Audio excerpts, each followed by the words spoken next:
Let's take you back, if you were alive, of course. 30th of August, 1975. I was 7. I'd had a lovely summer holiday and I'd seen a trailer with some strange red and green blob or something. I think it was a spaceship inside of... And then Terror of the ZYGONS starts. I was really into Tom Baker then. We'd had a brilliant first series with him, season 12. So everything's rocking and rolling. John Pertwee, who's he? Third Doctor, where's he gone? Who cares? This was rocking and rolling. This was really it. And Terror of the ZYGONS landed. A delayed story from season 12. And this is obviously when we really launched Philip Hinchcliffe and Robert Holmes's era. So to talk about this, but I will say I will be as objective as ever. I know this is a classic. I know this is intertwined with my nostalgia as well. But to be fair to Rose, the episode, 11th Hour, and all those others we've looked at, we will be as objective as possible. But I'm sure there'll be some love going on here. So let's bring on, let's have a look. Hugh, I'm saying hello. Hello. Good to see you again. I'll just note that whenever Terror of the ZYGONS did, I was just a week and a half after starting secondary school. Gosh, I know I think a lot of us remember where we were with this one. That's how I feel anyway. And now I'm going to bring in Michelle, who won't have watched it in 75, so it'll be interesting. This. So Michelle, when did you first see it? Hiya. When did you first see it? Last night. Oh my God, really? That's the first time. I mean, obviously you've heard of it, but yes, the first time, and I see the ZYGONS before, of course, but this was the first time that I saw, because in 74 I wasn't even a twinkle in any of my parents' life.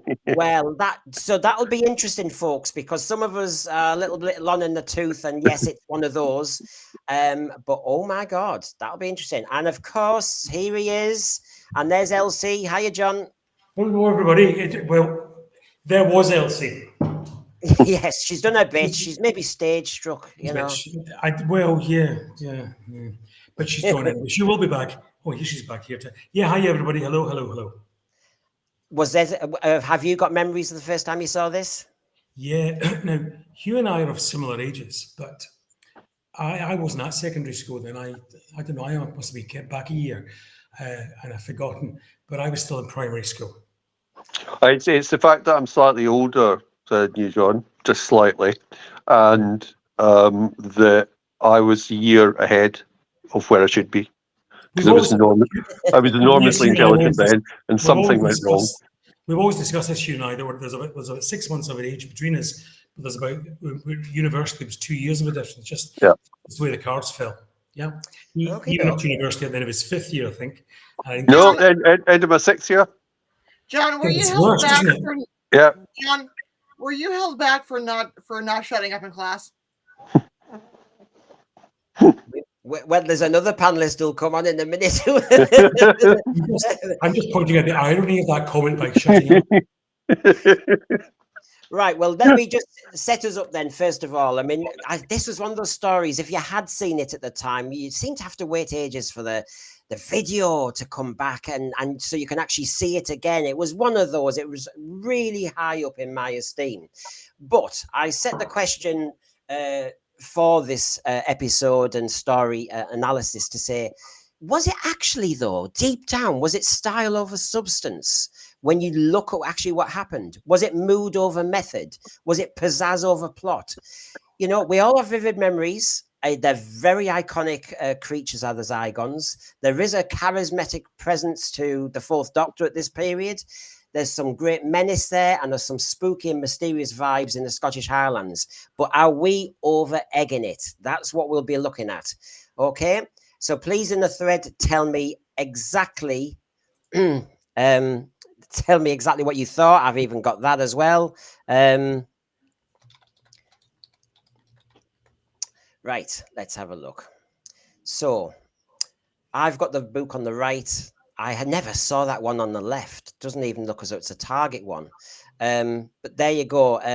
Oh God, I prize that book. I love that book. Anybody else get the Targets? Yes. Have it.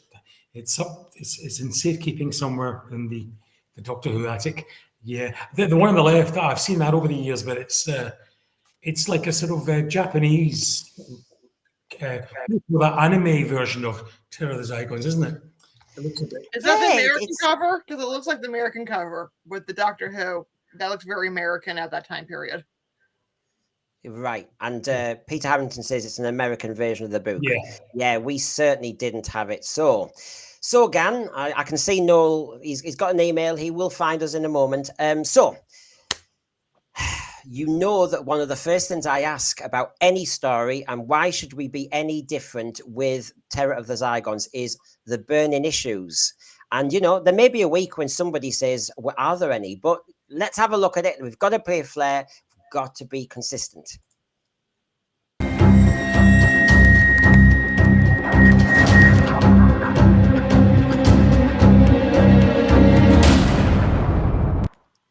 Okay, were there any burning issues? If there weren't, bye. No, so. I do actually have a couple, but you never thought I wouldn't. Michelle, ladies first. Have you got anything in that since you only first saw it? Was it today or last night, you said? Last night. Last night. First time. So please tell me, with your 2024 head on, etc., any issue?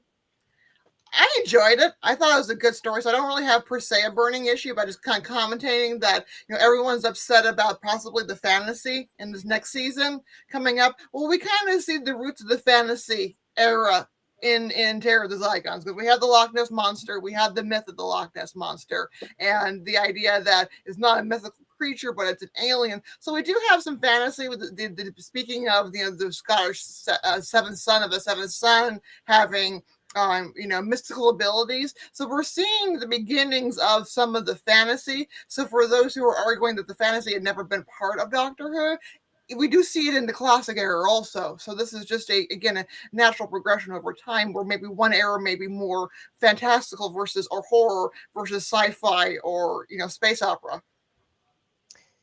So, anyone want to join in on their burning issue? I mean, I'm not. I don't like to challenge a burning issue because it is actually where you feel. So, to you. So, I mean, I suppose there's obviously the plot doesn't really bear much close scrutiny in terms of the plan, but it works doing it, and also sort of like, is it a fitting farewell to the Brigadier at that stage? Yeah. John? Yeah, well, my burning issue is very specific, and it might seem very, very small, but it ties in with the point that Hugh just mentioned, because at the time we didn't know that this was our farewell to the Brigadier. So on the rewatch, what really got to me was that this major character who's been with the programme at that point for about 7 years, on and off, very much a regular, and certainly the stalwart of the cast at that point, if you like, is reduced to way down the guest cast list and having to share his credit with somebody else. I mean, even the guest star John Woodnut gets a credit before Nicholas Courtney, and I found that, very cheapening of the character and a low blow to the legacy. This is a legacy character who's come across the second, third, and fourth Doctors, and the first Doctor if you include the three Doctors. And I just felt the very fact that, first of all, he's sharing his credit in the first two episodes, and the fact he's not only after Harry, but after John Woodnut as the Duke of Forgal, I felt that wasn't in keeping with, how we should treat this character. I'll mention mine too now, and we'll just see if we're biting too far, or is there anything we all want to chew on before we move on. One is, and I'm going to say it because it's 2024 and there's certain issues. Does Terror of the Zygons hold good with Scottish tropes? I mean, Hugh was joking with me earlier about you knew it wasn't Scotland at all, but you see, some critics have said the Green Death did a disservice to the Welsh. It actually was almost like a Mickey take in parts. Were you all happy with the Scottish representation? I know it's a kids program, etc., but everything's read into nowadays. Yeah, so I mean, it's worth remembering that Robert Banks Stewart is Scottish. Yes. Yeah. Mm-hmm. Yeah, it doesn't look. This sort of stuff doesn't bother me. If I'm going to get upset about this, I may as well stop complaining about people who get upset about a whole lot of other stuff. These days, it's just look. This is shorthand to let people know where they are. So the Doctor wears a tam o' shanter and a scarf. The first mention of the radio operator talks about haggis and the chef not Disney ken how to make it properly. So this is all just shorthand so we can get on with the story. So it doesn't trouble me at all. Yeah. I'll obviously ask that question because we do the same with Rose, Star Beast, and all them. So I've got to, as you know, I've got to play fair with how we do. Yeah, and I'll say, as a Scot, I was completely not offended. It's less twee than Outlander, which is run by an American who thinks she knows everything Scottish. Mm-hmm. Yeah, I find Outlander way more offensive than this because it is very tongue in cheek. I mean, what is it that Sarah Jane says the Duke of Forgle is the grand wizard of the haggis lottery or something? Yeah. Well, that is, she says. I'm trying to. Something Lucky Dip, isn't it? Yeah, it's Lucky Dip. I honestly, when you look at some critics of Terror of the Zygons, even though they will overall praise the story, they do say there's touches like Sarah Jane having a very London view of Scotland, blah, blah, blah. But yeah, that's where we are. My last one, by the way, before we move on and actually start really critiquing various parts of this production, to be fair, I've mentioned the Scottish representation just to see what everybody thinks. The other one is, I did say it in my headline, is this... Although I think people are going to say they love the story and so is the thread, was it more pizzazz than plot? Was it more style over substance? Because I'll give you a quick example and we'll obviously get into it later. But in essence, did it get away with it? Because everybody was on top of their game. And yet actually, when you look at all the plot loopholes and everything, why the hell, if they wanted to do a conference in London and dominate there, why did we have all this nonsense with Loch Ness? Why did they have to shapeshift with a nurse from a regional hospital? That kind of thing. So I just wanted to point that out because I have to be fair to every episode we look at. Anybody want to pick up? Yeah, it's just Doctor Who. I mean, it's, are you looking for, Shakespeare or a play for today? It's Doctor Who. Yeah, there will be plot holes. There's plot holes in most things. We're there for the ride, So if you're going to do Loch Ness Monster, obviously you have to be in Scotland. And, the big sort of thrill of most of these things, right up to and including Jurassic Park, is when you take one of the creatures and put them in a familiar urban setting, which requires London. Because I don't think anybody would have objected to Edinburgh being destroyed. Oh! Well, we better get rocking and rolling. That was where we were. Don't forget, Loch Ness was very popular in the 70s. So this was the whole abominable snowman, ghosts, aliens, Nessie. This was all really popular in the 70s too. So it would be shocking not to have a Loch Ness storyline sometime in this era. Yeah. Right. Okay, so let's get rocking and rolling. First of all, if you haven't, this is the 45th show. If you haven't subscribed yet, my God, how very dare you? Just check if you have subscribed. Like I said a few weeks ago, my mum had forgotten. So please have a look. And as you know, I convert those subscriptions very philanthropically for, in this case, galactic credits to help people out in our universe. And this is the Sisters of Plenitude, but they don't have plenty. They are on hard times. They're not getting paid well as nurses of Sisters of Plenitude. I mean, they've looked after the face of Bo and everybody. So if you don't mind, we could get them a hospital, a brand new hospital. We could get them better pay. Never mind banging your pangs and everything on Thursday night during lockdown. Come on, let's help them out. So subscriptions, please, if you haven't already subscribed. There you go. Can I just say, can you get those cats off Elsie's about? Oh, that's true. And don't forget, they can add in, with a new hospital, they can add in a new gift shop. Love a little shop.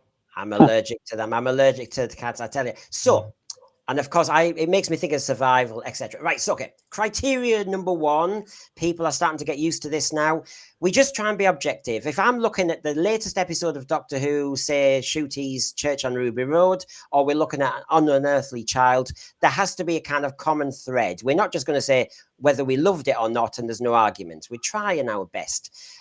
People sometimes get confused why we do this, and are we just trying to criticize for the sake of it? No, we're not. We're trying to just have objective criteria. So the first one is, when you watched Terror of the Zygons, did it seem like Doctor Who? Did it feel like Doctor Who? Did it follow the rules of Doctor Who? Was the Doctor's character consistent with how he's been presented? That's criteria 1, and my panelists will deal with it how they want. Okay? So, first of all, John, where would you go with this? Was this Doctor Who as you knew it? Yeah, it was, and then again, it wasn't. I'll tell you, because this was a sort of juxtaposition of two things. First of all, you have all the tropes of the Pertwee era, you know, in that you have the unit, you have the Brigadier, you have an earthbound, almost modern day setting, and an alien invasion going on. Oh, look at that. And an alien invasion going on. Everyone's a critic. Keep going, John. No, you get all that going. But into that mix, you don't have the Pertwee Doctor who's fairly compliant with unit. You have a Doctor who's now, the 4th Doctor who's now hitting his stride, who doesn't want to be the intergalactic yo-yo that Pertwee said he'd become in terms of being called back for the Brigadier, who doesn't understand what the big thing is about oil, who can't fathom why he should be helping the Brigadier and unit over something as a fossilized slime. So these two things hit together. And what you have is a Doctor here who's helping unit purely because he knows lives are at risk. And it's because life has been lost that he eventually comes round and does all that business with the Brigadier. And that's what's particularly good about this programme to me, in that you have one era clashing against another. Yeah. And it's just a shame that they didn't pursue a bit more of this, because there would have been more life, I think, left in the unit scenario with a not so compliant Doctor. And that would have made, I think, for a great relationship between unit, the Brigadier, and the Doctor going forward. Maybe not as regularly as it had been in the Pertwee era, but certainly it's very unfortunate this turns out to be the last time, apart from a fleeting visit in the Android invasion and Seeds of Doom, that unit takes part and the Doctor doesn't get to fire up against the Brigadier, because that could have made for some really good drama. But other than that, this is Doctor Who showing the flexibility of the format in terms of, here's what you're all used to in terms of the last few years. Now, this is what the Doctor says and does. Excellent. Yeah, it had all the rhythms of Doctor Who. It had all the kind of setup as you'd expect. We'll talk about the cliffhangers later. You know, it had everything set fair. We'd had a season of Tom Baker, so I think every kid in the country knew what the 4th Doctor was all about, and we wanted more. But this was the moment when we shifted, as you say, John, from classic unit, Earthbound. Although we're on Earth, you can see we're shifting. And I adored this 4th Doctor challenge in the Brigadier, even more sternly. You could have done with more of it. Yeah, he tipped him off, didn't he? He didn't say why the hell, but he was saying, "You've got me back for oil rigs. What's all this about?" You know, he really was sharp with him. Slamming his hand on the table, like, "You brought me here for this? You know, I told you to only use the device for emergencies." Yeah. So, Michelle, while you're talking, you know, criteria 1, how far does this fit what you want in Doctor Who? It's Doctor Who. I mean, it fits like Doctor Who. It meets the criteria completely. You recognize it as Doctor Who. It builds on the storylines. It's a great use of character. You can definitely see that Tom Baker is very comfortable in his role. Yeah, I have to say, I love the scene when you first see the the Moors, they're in the Scottish costume, and Harry's got the scarf on, and Sarah's got the hat. That's just a great scene. I just only wish we had seen them leaving the TARDIS. You know, I love the TARDIS, so that would have been a great scene. There is something about that, Michelle. I noted that as well, and I've seen it many times. But you think, do you know, when you look at all the different TARDIS crews, you think there's something about this crew where I wonder if the actors just discussed this and said, right, you know, we'll have a bit of the Doctor on each one of them because we're all one tight team. Yeah, it has a lovely sense of team unity with it, and actually, they seem to be really getting on here, don't they? Well, does there also have where they did the dress rehearsals, multiple day dress rehearsals, so they were able to get it out of their system, or get the giggles out, or figure out blocking. So you really see where they were using the dress rehearsals to banter things out and to develop things. Hugh, where would you like to join? And was this classic Doctor Who? Did it feel right, etc.? Yeah, I mean, as John says, it is a clash of eras. You can see definitely a darker tone to it. It seems to me very reminiscent of a lot of folk horror around the time. Obviously, we're not that far from The Wicker Man, but the scene in the barn, which is quite extraordinary in some ways. The thing that I was watching, whenever I was watching it today, that flashed into my mind was actually Straw Dogs, which is incredibly harsh in terms of that. But you can see that the influence is going backwards and forwards on that. It's definitely Doctor Who. It is a new tone, but we've changed tones before, and within that type of change of tone, I think it works well. It's interesting. I think it works in some ways that the move from Pertwee's Doctor to Baker's Doctor takes quite a long time. This is the second series of Tom Baker, and it's still changing. Well, this is because Barry Letts had such he kind of tied up most of the stories for season 12, didn't he, Barry Letts? Yeah. And of course, this is when I know this was tied over from season 12, but it probably gave Philip Hinchcliffe and Robert Holmes a bit more time to just tweak things and everything. Noel, hi, to get you there. Join the gang. So Noel, classic Doctor Who, does this fit all your tick list for a good Doctor Who story? Well, first of all, just before we start, yes, you did send me email, but my email has decided that Restream, for some weird reason, is spam. So I want to apologize, because you did actually send me the email, but I didn't receive it. So because it went straight into spam. So that's why I never got no notification. But so I just wanted to straighten that out. But yeah, I watched this today. I actually watched this a couple of hours before we came on. So it's kind of still fresh in my memory. I really love this. I actually forgotten how good this is. I actually agree with everybody in the panel. You can see I would have liked to see more of Tom Baker and the Brigadier in future seasons. It would have been a nice dynamic. I think Unit is done very well in this. Talking about the Scottish tropes, I have to say the one thing that did annoy me, just personal, was the bagpipes. I couldn't. I mean, geez, every time the bagpipes came up, I was just like, But I thought, again, like last week, I really, really enjoyed this. The story is not really that hard, It's a very basic story. But I mean, even the way it opens up, the start of it with the oil rig just breaking up. I mean, I thought the effects for that were absolutely fantastic. The effects for the monster, the cyborg thing, is a bit ropey, but other than that, this is proper Doctor Who. This is and there is a bit of a tonal shift, you could see it, but I like it. I like everything about this. I forgot how good this actually was, and some of the dialogue, and I know you like doing the dialogue, but some of the dialogue in this story is absolutely fantastic. The only thing I am disappointed about actually was the way kind of Harry left. It seemed a bit of a anti-climax. So I maybe it's because in New Who they've done these big massive things when companions leave, and then a classic Who kind of wasn't that way. But and this is. I just this felt is, it deserved. I don't know. I just felt like the departure deserved a little bit more. That would be the only complaint that I'd have. this is one of the only issues when we compare all the way back to Classic Who to New Who, which is, yeah, there's a few things that have been tweaked with New Who. We all know as classic Doctor Who fans that people just left. I mean, there was no drama really. In fact, it was quite surprising at the end of Hand of Fear to see that scene with Sarah Jane. Really, the thing about it is, Brendan, if Noel thinks Harry get a hard time, just go look what happened to poor Dodo.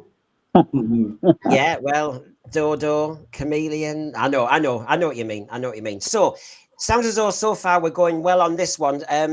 So I might as well ask you for your actual highlight regarding if we think it was classic Doctor Who, if we think this was absolutely mouth-watering, what was it? Now, you have to identify something in the story. I've heard already about the Loft and Harry and stuff like that, but what was it, whatever age you were when you watched it, i.e. Michelle now, but the rest of us when we were kids, when you first watched this, a standout moment where you thought, oh, I love Doctor Who. Hugh, sorry, go on, John, you've got one. No, I can give that very easily, and hopefully I'm not stealing it from anybody else. But the cliffhanger to episode 1 is absolutely bogged. It just is. It's shooting it out of the park. Throughout the episode, we are teased about this creature. We see a bit of skin, we see a bit of hand, all this stuff, a bit of an eye, whatever it is we see, and then at the end we are not disappointed. It's wham bam, huge big close up into the creature with that definitive Doctor Who scream sting at the end. Yeah. So it's it's one of these things that often, Doctor Who can make you wait to episode 2 or 3 before the creature reveal, often to the final episode. I'm thinking about the horror of Fang Rock, and then disappoint you. Not only does this give you the big reveal at the end of episode 1, but it doesn't disappoint. That is a truly fantastic reveal of a truly fantastic costume.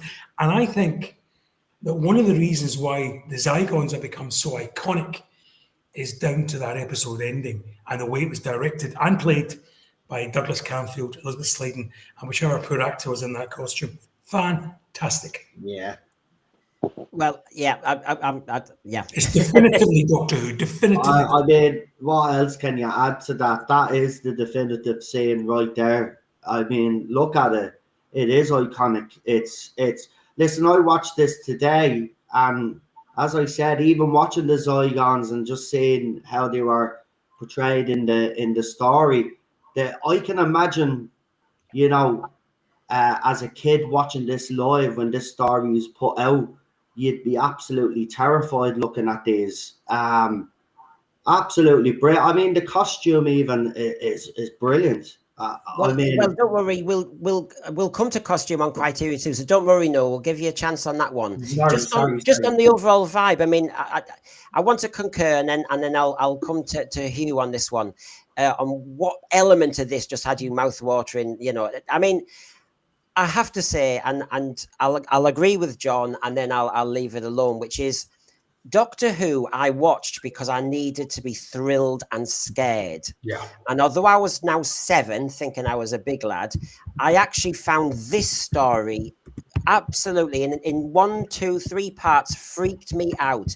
And this bit, because it just turns so quickly, they don't labor the shot. Some of New Who, the cliffhanger builds for about 2 or 3 minutes. This was a quick turn, and I've kind of focused on the hand in the corner, which looks vile. But I think the memory to me for the week before you get the resolution is the open mouth of that Zygon, the strange grunting sound as it comes at her and she screams.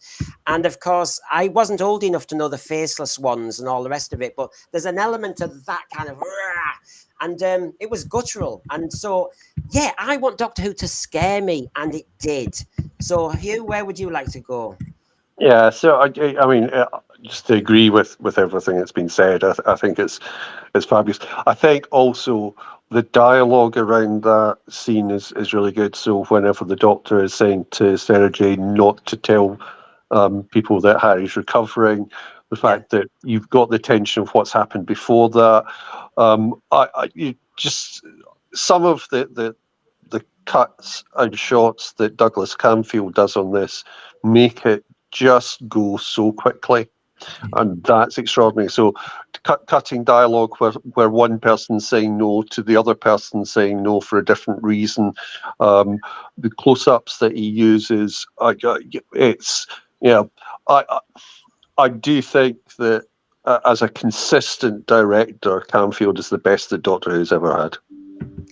Right. Well, now I'll go around the panel on this one question, but there is something that would link to with what Hugh's saying. And actually, I'll also say John Yulden, hi, in the thread is actually talking about the monster concept. We do have an item on, obviously, the Zygon monster. Don't you worry. We will look at that, and we'll look at the Zygon inversion versus this one. So, Michelle, where would you like to go on what got you last night about this story? The Zygons are properly scary in this.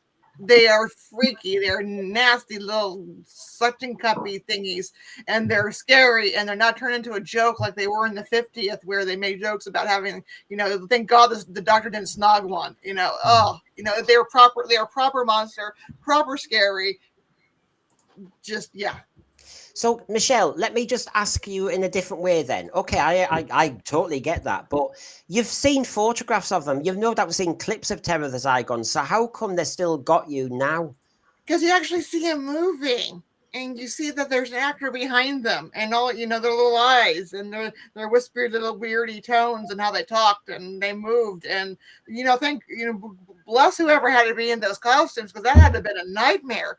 But they put their heart and soul into being these creepy little things, and how they talked and how they moved, and they were a threat. They're again, this is Doctor Who was genuinely scary. They're seen as a monster. They're seen as a threat.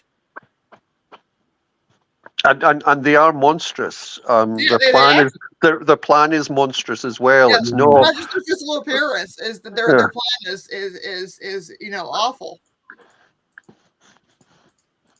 So we've got the monster. We've raved about that. We've raved about, I think John, it was the end of episode 1, cliffhanger, I think it was.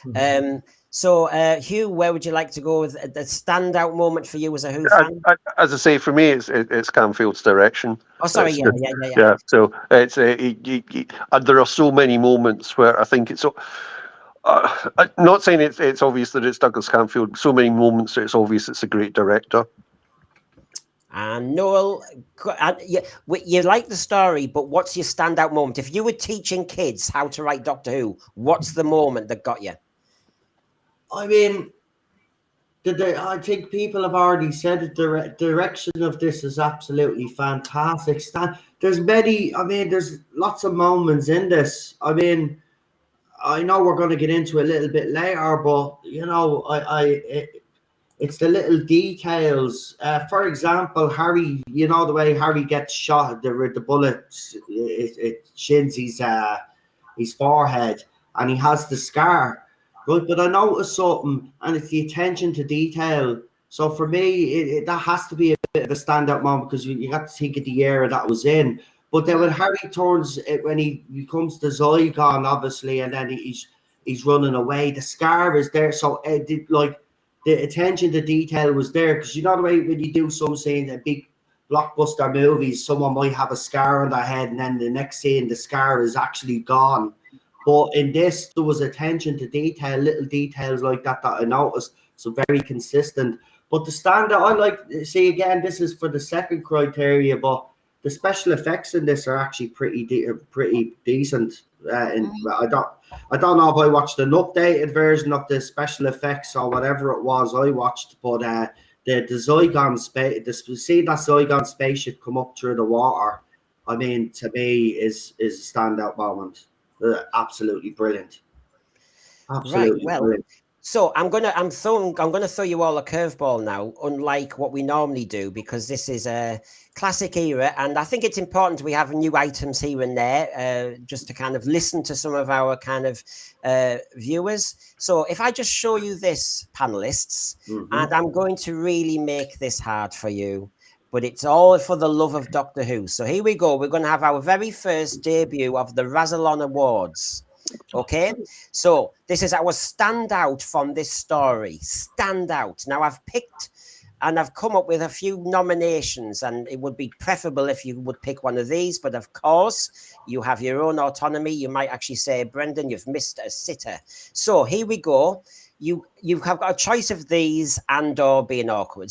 So standout people in this story: John Woodnut, actor, the Duke of Forgill, Broughton; Jeffrey Bergen, the music; Robert Banks Stewart, the writer; James Atchison, the costumes for the Zygons, etc.; Nigel Curzon, the designer. Some people have talked about the spaceship, for example. And Douglas Camfield's already had a shout out already as the director. So I've got to leave it up because I can't take it anywhere else. But John, I'm going to pin you down. Well, who would you give the Razon Award to? From those? Oh, yeah. Oh dear. Them all? Could we do that? No, I tell you what, if I had to choose one, just to be dead, I think given the fact that we're discussing the Zygons and how, given the fact that they only appeared in one story up until the 50th anniversary, but were so well remembered and had that sort of legacy feel about them, that I got to give it to James Aitchison as costume designer. He truly designed something which, given Doctor Who's, notoriously low budget, and sometimes the costumes which were to come, particularly in later Tom Baker times, shows you how not to do it and not to do it well. James Aitchison shows how to do it well and do it on a budget, because those are, and this word is used far too often, but those costumes are iconic. They are part and parcel of the tapestry that makes Doctor Who everybody's favourite. And you gather together people in a room and ask them for memories of Doctor Who, depending on their age. The Zygons will at some point come up.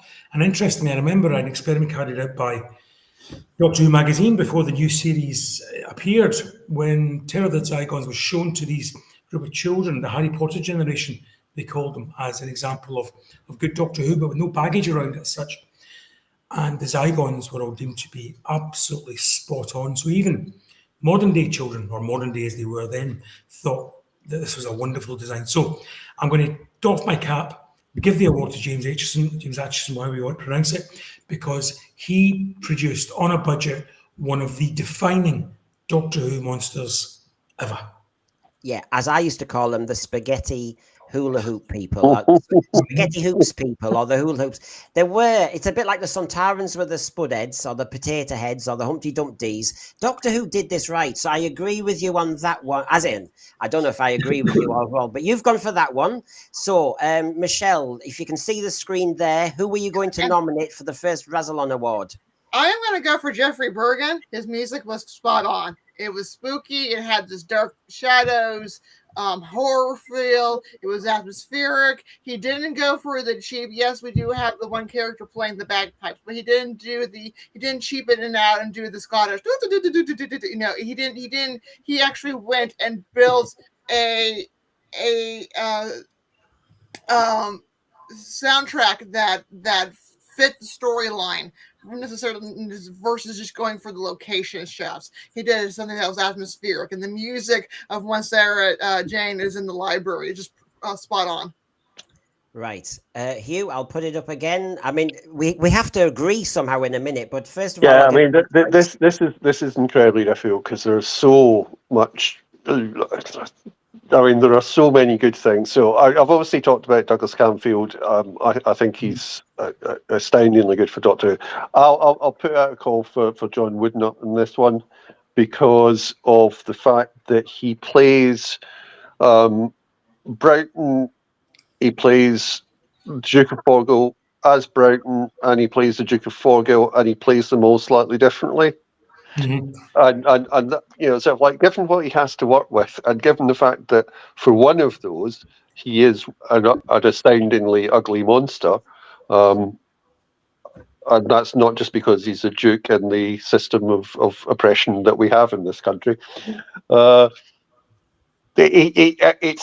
was thinking about this, sort of like in terms of talking about. I know that John and I have talked about great guest stars and great appearances in Doctor Who. I think this is up there with any of them. Right, I'm holding back on myself, so I'll come to Noel now. I'll just flash it up again. If you had to nominate, we're trying to be really positive as Doctor Who fans. It is a strong classic story, but if you had to give somebody an award and have to do them in the Oscars and the BAFTAs and everything, who would you give your award to? Well, I think everybody has picked worthy people, but I don't think any of those people would work if you didn't have the writer. So I'm going to give it to Robert Banks Stewart because I think he wrote a great script. It's not even, it's not even that complicated, but all the elements, including what everybody on the panel have brought up, really make this script what it is. And listen, again, John brings up a point about, they've only been in one story, and then obviously they've carried that legacy on, and then we got to see them over the 50th anniversary, and it was lovely to see them again. And I actually thought Stephen Moffat did a pretty good job with them. Some people might disagree with that, but that's fine. That's why we're fans. But the writing, I found this story, again, we'll speak about a bit later on. I found it very engaging. I couldn't wait for the next episode to start, to be quite honest. It felt very cinematic as well to me for some weird reason. It was like watching a movie, which I loved. I loved that feel of it. But you have to give it to the writer because, all of those other people obviously help bring that story to life. But, you have to have that foundation, and the foundation is the story itself. So I think everybody is right to give the award. See, this one is hard because John, I think, said at the start, can we not give it to them all? And I would say you could give it to them all. You could even give it to the supporting cast. The only thing is, if it was the Brit Awards, the BAFTAs or the Oscars, they don't do the pick. So no. This is our SOP. So obviously everybody's picked different people. So I'm gonna look as though I've got the casting vote, but that's just how it is. It's a gimmick, isn't it, for us to actually shout out people. I hear what everybody's saying, and of course, I've picked these people as 6 nominees, so I love them all, but I'm actually going to go for the music, and I hear what everybody's been saying, but I think the music was so distinctive, it was so different. I love Diddley Simpson, but it really set the atmosphere. It really made me think I was up there in the Scottish Highlands. It also got me scared. I hear what people are saying about the writing, but I thought I saw plot holes as well, whereas the music was just so rich. And in a way, Noel, when you say it has a nice cinematic feel, the music really covered some of the cracks. Anyway, we're not going to debate that one in detail, but there you go. Some shout outs to some of the crew. It was a classic story. And I appreciate in the thread, people have gone in different directions about this. I mean, it isn't, as Sam was just saying, Robert Banks Stewart only wrote 2 Doctor Who stories, The Seeds of Doom and this one. I mean, they were crackers, and they were both the same musician as well, weren't they? He wrote the outline for what would eventually become the Talons of Weng Chiang, go from the future. So he did have an input to that, although I'm not sure exactly how much. And it's worth remembering that, it's interesting because, he then went on to write Shoestring and Bergerac, amongst other things. He's got a track record that is amazing for a writer. But if you look at those, they don't come across as, I might mention this later, I think there is one connection, but I don't think they come across as being written by the guy. He's obviously capable of writing stuff. I'd be very interested to see what the back and forth between him and Robert Holmes as script editor was, because I think some of the lines, fossilized slime seems to me very Robert Holmes, but it might be Robert Banks Stewart just writing it very well. So before we move on, it's obviously an interesting item, and it is hard. Easier for some stories, I would reckon, but this one was rock hard. Timescales agrees with me on the music, I think. JWC does not and agrees with Noel on Robert Banks Stewart. Peter Harrington says the music. I think this would split everybody. Of course it would. But it's interesting to think what really makes this a classic. Is it this? Is it this? Is it that? Right. Criteria 2, folks. I'm sure you've remembered it. I know we've been hitting into this a little bit, but just to remind ourselves, this is where we talk about the effective use of the resources. So even Invasion of the Dinosaurs, yes, we all joke about the dinosaurs and the special effects, but did it help carry the story or did it pull you back? That's really what we're saying, the effective use of resources, if that's your thing. Is it the music? Is it the actors? Oh my gosh, I think this is a hard one again to identify. I think we can praise easily, but where would you like to go first, John, on this one? On the most effective use of resources, really? Well, we've already I mentioned the budget when it comes to making the costumes, and there's a certain synergy between the costumes and the set design by Nigel Curzon. You know, there's that sort of element of this is organic and grown, you know, so that's two people working very closely together with the director to bring that across. So I'm going to say something controversial, perhaps here, because earlier we discussed the Scaracen and how it was a disappointment. It wasn't to me, because Doctor Who's not about effects. It's about atmosphere, it's about stories, it's about scares, about all of those things. And if Doctor Who becomes about the effects, then it might as well be something else entirely. So watching this again, having seen New and all the effects and bangs and crashes and gizmology that comes with it, I look at this and I'm completely untouched by the fact that it's very obviously a rubber monster, because the actors believe, Tom Baker sells it, the music and the direction sells it, and you just go with it. So did that spoil? Did that cheap effect, because it is a cheap effect, there's no denying it's a cheap effect, does it spoil the story? No, because everything else is working so hard in the same way that if you look at some New Who episodes, which have much better effects but poorer stories, does it improve the story? No, it doesn't. And that's the difference. If you've got good actors saying good lines, well directed, well scripted, and with music to complement, that's all that matters. And that's what this story has in spade loads. Absolutely spade loads.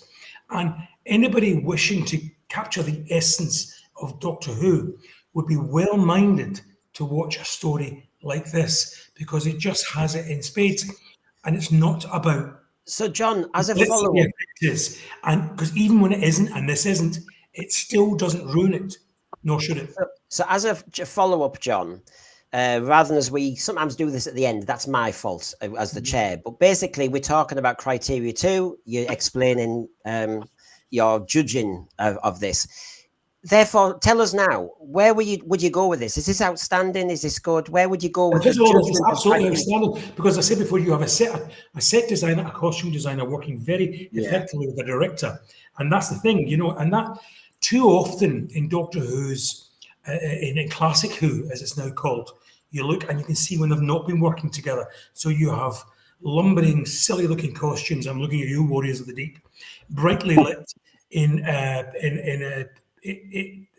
too late and too poorly directed. Now, no offence to Pennant Roberts here, but thank God he didn't go anywhere near Terror of the Zygons, because you have everybody working in unison to create the best show possible. And the people who created the Scaracen, sort of on a minuscule budget to what Ray Harryhausen has, are still trying their very best.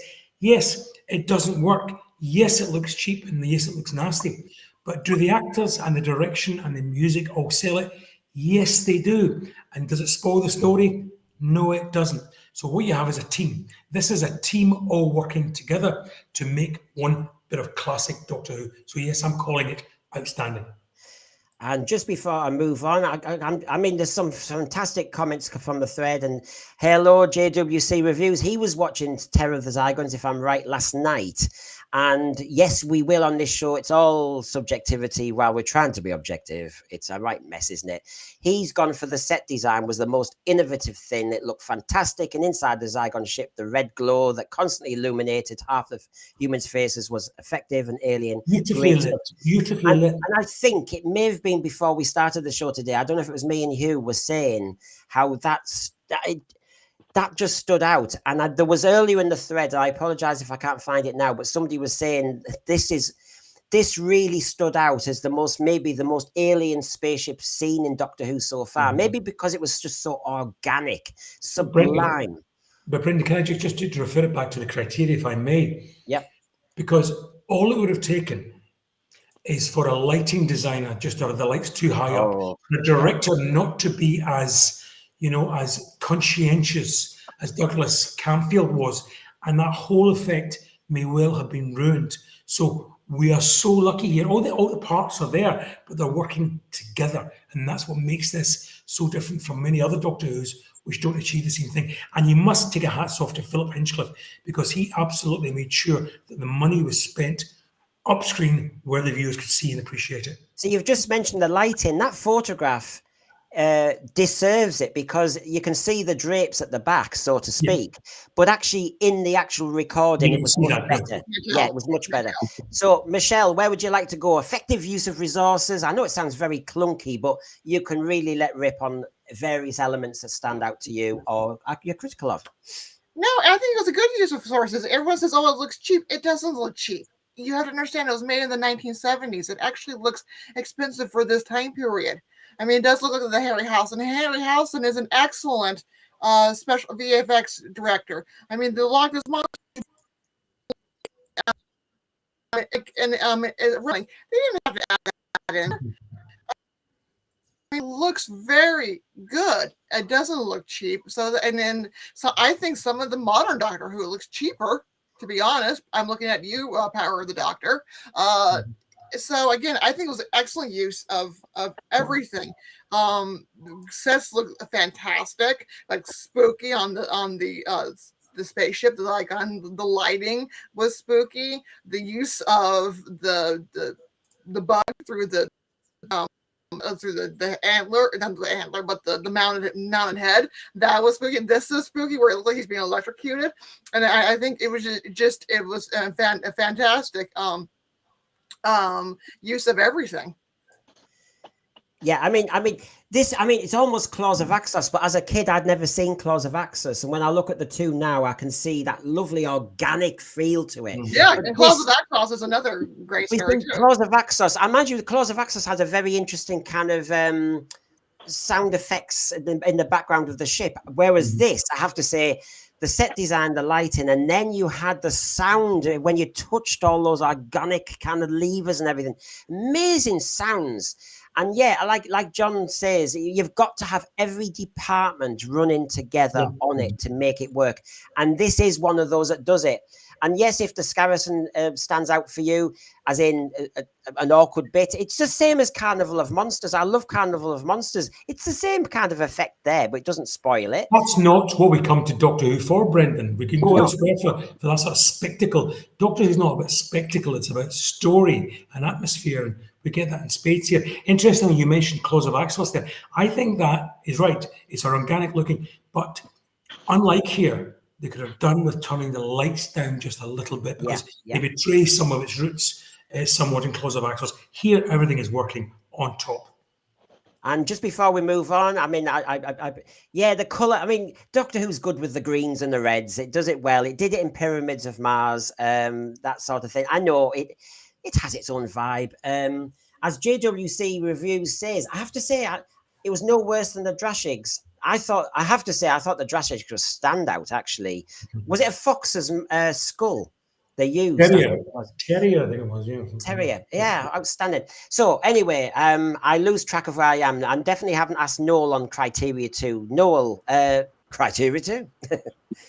Yeah, I think, I mean, it ticks all the boxes. I think everybody said everything that I wanted to say. I mean, the spaceship design is absolutely brilliant as well. The oil rigs, the model shots of the oil. I mean, it's all very well done. I mean, you know, you got to think about what the budget that they would have used back then. And to produce what they produced is absolutely fantastic. Look, I mean, look at that. I mean, look, I had a smile on my face at watching Doctor Who today.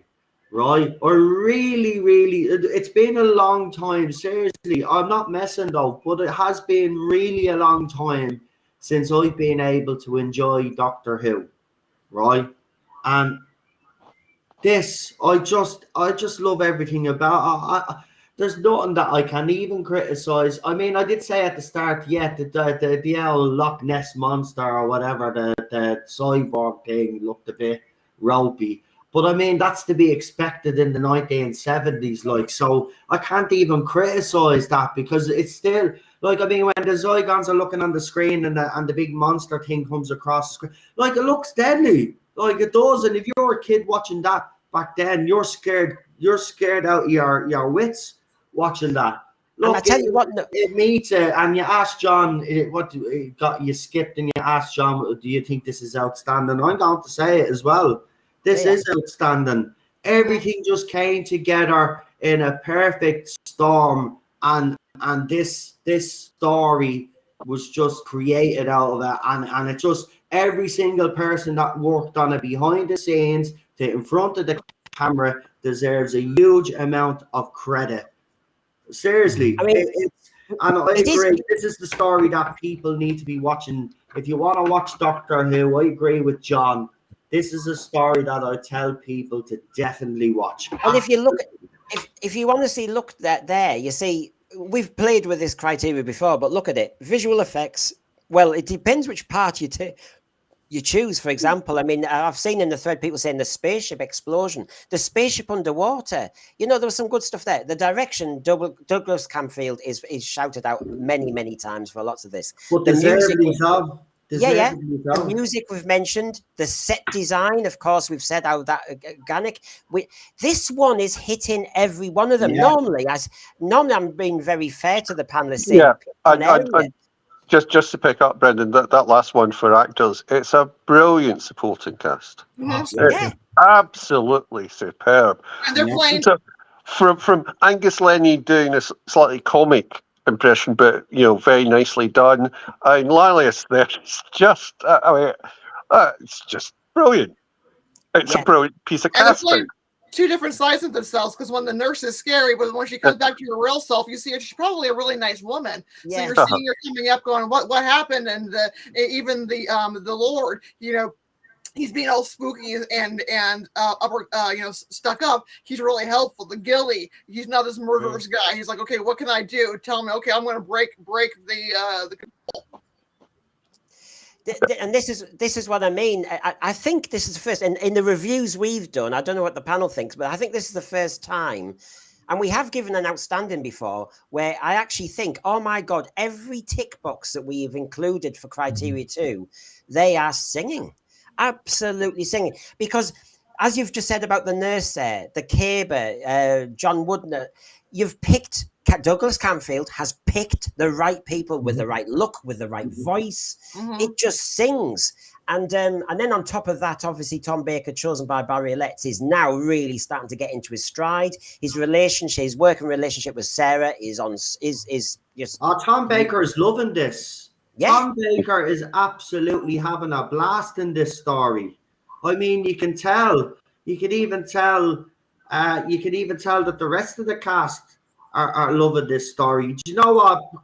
Talking about scenes, do you remember the scene where the fella susses out that they might be spied on, so he starts getting the screwdriver to the deer's head, and then the nurse walks in, and he's explaining to her that he thinks we're being spied on, but I don't know how to get in there. And then he just turns around, and the sound just comes in, and then he's like that. If you're watching that as a kid, you're hiding behind the sofa. I mean, this story just ticks it all. It's not. I mean, what more do you want from a Doctor Who story? This is just top level stuff that we're not even getting today. It's such a shame, though, because John talks about budget. Yeah, budget back then wasn't the priority. And the writer, Sean, this is the problem with modern Who. There's too much money in it. You need to strip the money back and force the writers to actually come up with something decent. Do you know what I mean? That's the bottom line. That's all you have to do to fix this. I've been saying this on these streams now for ages now.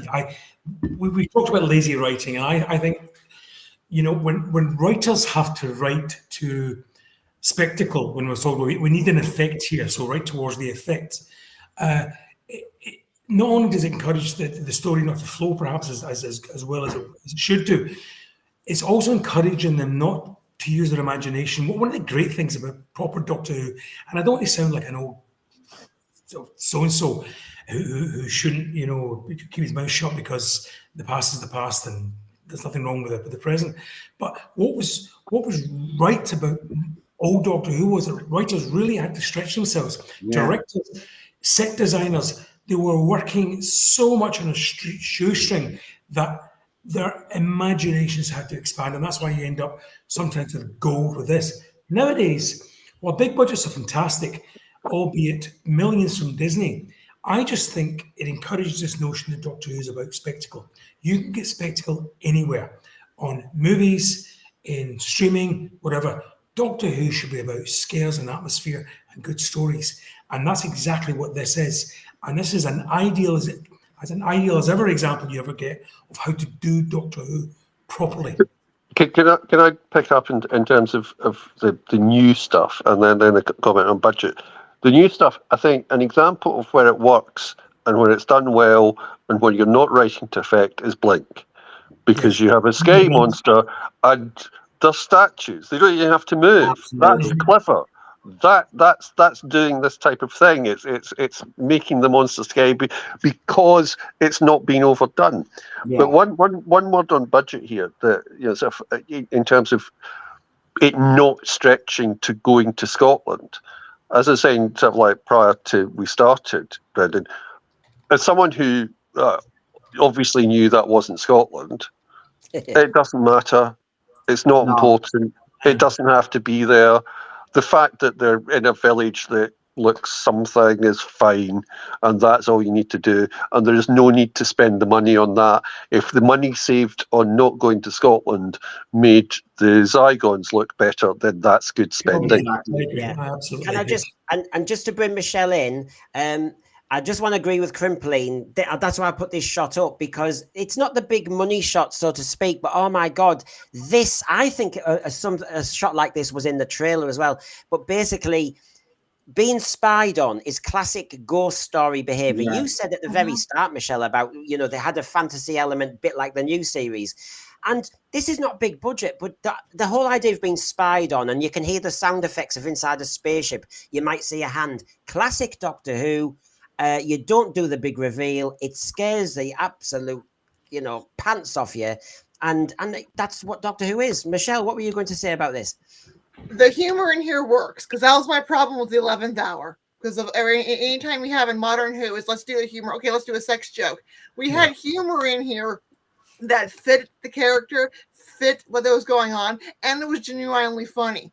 Why are we whispering? Well, you were whispering, so I'm just copying you. When the doctor says, "I'm still alive," that was hysterical. Michelle, sorry, no, I don't want to interrupt you. I want to add to it. Michelle, you were mentioning and texting to me about the dialogue. What was that piece of dialogue? I've forgotten it. It's a famous one. You were mentioning. Let me the dear properly. It is da. It takes all sorts to make a galaxy, Your Grace. Yeah, exactly. Yeah, go on, carry on, Michelle. Sorry, because I want to. The last part, I had to bust out laughing when the oil rig supervisor comes in and finds them all dead. He goes, "What the?" And it almost sounds like he's going to drop the F-bomb and cuts himself. I mean, because that's just the most what the bleep, And I just thought that was so funny that he went up right up to that line, and you almost hear the being sounded, but then they cut it off. Can I just say before? I mean, there's so many bits. We're never going to cover it all. It's one of those, isn't it? As a kid, I loved the alien quality. It was obviously in the writing, and then you've got it in the performance and how it was directed. Because that moment when the Doctor suddenly could hypnotize Sarah from stopping asphyxiating, and then he went into himself in this very kind of roar, and that roar of him, I loved that. They say, well cast Tom Baker. Yeah, Tom Baker on top of his game.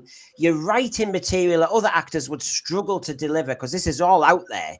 And one of those moments when you go, oh my God, the Doctor can do that. I love these little bits. We were talking about bi-generation the other day. Sometimes I think it's just too big and dramatic. Little touches where you just see he's alien and you haven't seen this before. I loved all that sort of stuff.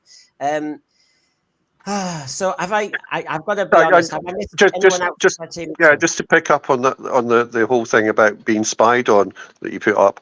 Yeah. Just how, I mean, it's a cheap effect to make that screen slightly odd looking, but what a payoff for that. You know, the fact that it's not a square, brilliant, absolutely brilliant, simple but brilliant. And I can see, John Yulden, it's one of your favourite stories. We'll get to the resolution and all that, how it wraps up, because yes, we do complain about sometimes New Who having a quick reboot at the end and everything. So actually, Michelle has already kind of gone to our next item, which is, it might be a quickie today. I don't always look for controversy, but we are looking at the dialogue doctors, and any tasty dialogue, pick what you want, good or bad. Here we go.